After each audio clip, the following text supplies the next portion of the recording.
Carl Jung said, "Awaken and shine your light for others to follow. The privilege of a lifetime is to become who you truly are." This is an invitation to move differently in the world, to operate from a place of deep knowing and alignment. I'm Adrienne McDonald, and welcome to the Source Code Podcast. Let's dive in.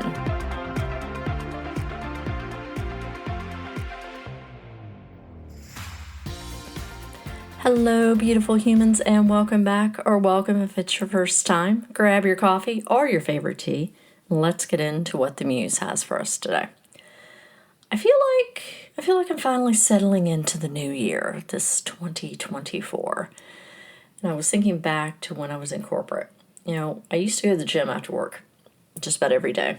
I had a personal trainer, and that was one of the ways I motivated myself to go to the actual office because I had that appointment at the end of the day. And January was a little bit tough because you'd have all the New Year's resolution people flood the gym at the beginning of the year.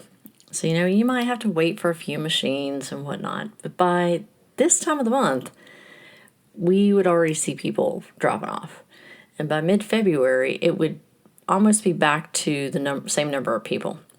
And you might get a few more, but not many. And it got me thinking about some of the other things that I see in January around like the New Year's resolutions, the word of the year, the vision board gatherings. Now, I've told you before, I don't do New Year's resolutions. That process doesn't really work for me because I like to winter and wintering. And this is about the time of year where I feel like, oh, okay, all right, now we're in the new year. And I want to talk today about sort of beyond the vision board, or at least beyond the way vision boards, or what I've seen the way vision boards have been done. And again, no hate to vision boards. I do use a word of the year, and I've done vision boards in the past. But if you keep doing these things and you aren't getting the changes you want in your life or the results you want in your life, it's probably because you need to rethink the approach. I see so many vision board gatherings, and I've been to these, where like a bunch of women get a lot of magazines and some glue sticks and some poster boards. They open a bottle of wine or two and talk about all the things they want to buy. And may throw in a key word or two like freedom or travel. They cut out a bunch of pictures, and they ooh and ah over each other. Oh, I would like that, or I would like that. And then they take those poster boards home, and they might hang them up in the office, but they generally don't look at them very much. And I think about, well, why doesn't this work? And in my experience, there's not a lot of thought process prior to getting to the magazine part in the overall gathering. And a surprising number of people can't even tell me why they picked their word of the year either. Or they, 6 months down the road, it's like, I don't even remember what it was. So it's not really a shock when people say this doesn't work. And when I sort of took this approach, it didn't work for me either. So let's slow this down a bit. Let's put some stillness into the process. Let's take a beat. Let's take a pause.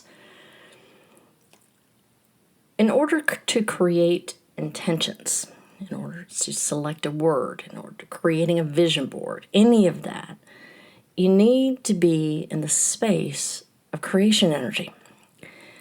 The communing, if you will, with the universe. Now, when you're talking about bringing things about in your life, these changes, that's a pretty sacred thing. You're putting something out there to the universe. You're telling the universe, yeah, I'm ready to create this with you. I'm ready to step into this. And I think that I think the first time I ever even learned about vision boards was with John Ashraf, I think. And I consider him like the king of vision boards. I don't even know who came up with the concept, but he's the first person I think of when I think about vision boards. And he says, a vision board is a sacred place that displays what you want in life. When you create a vision board, you get clear on what you want to manifest. Now, again, it's that sacred place. This is all about intentional living. And when we talk about vision, Carl Jung said, your vision will become clear only when you look into your heart. Who looks outside dreams. Who looks inside awakes. And I don't think he was, when he said that, he was thinking, I'm going to plaster a bunch of pictures on a poster board of things I want to buy. And again, no hate. I love a good Spartina purse. I really do.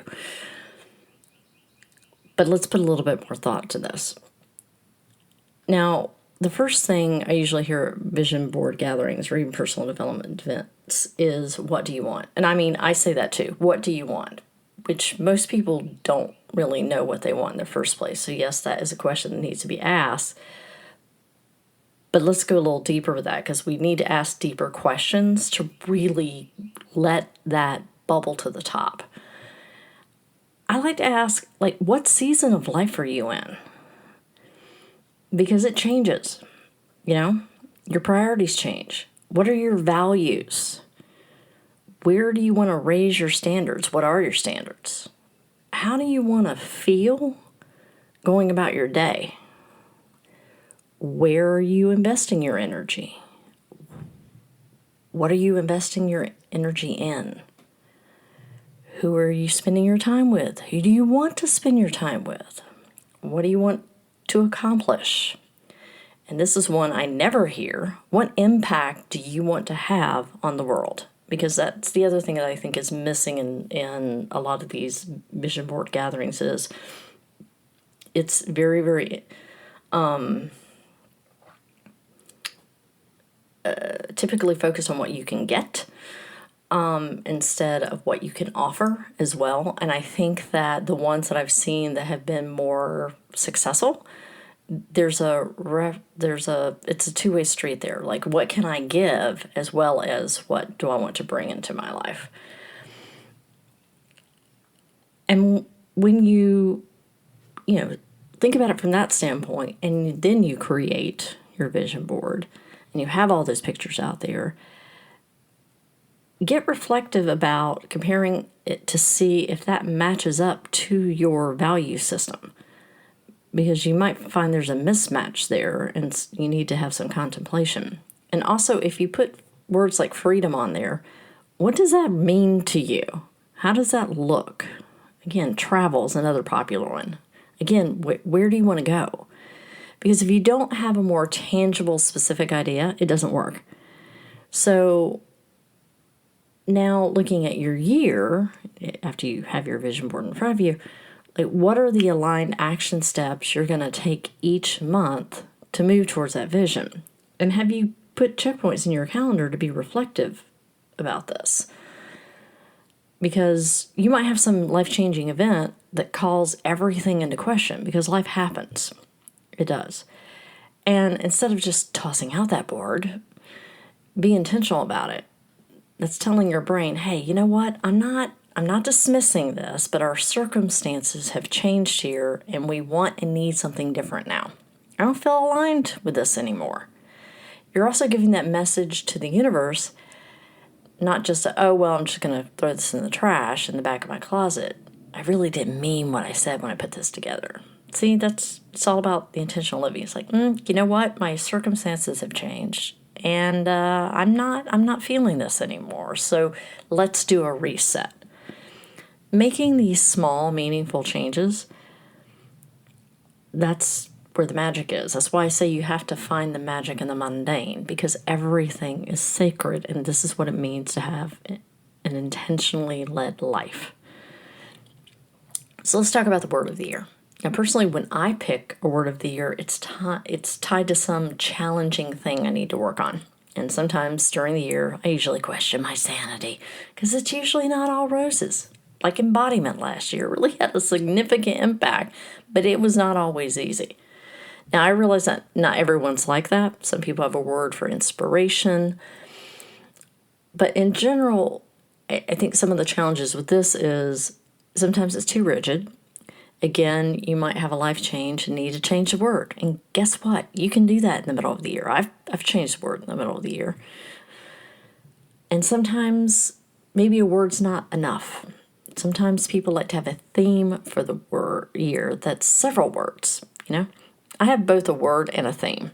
And the theme usually has something to do with how I want to move. Like, if I have a focus on simplicity or elegant grace or, something along those lines to bring me back into focus of maybe not being so frenzied, something like that. I've done that in the past.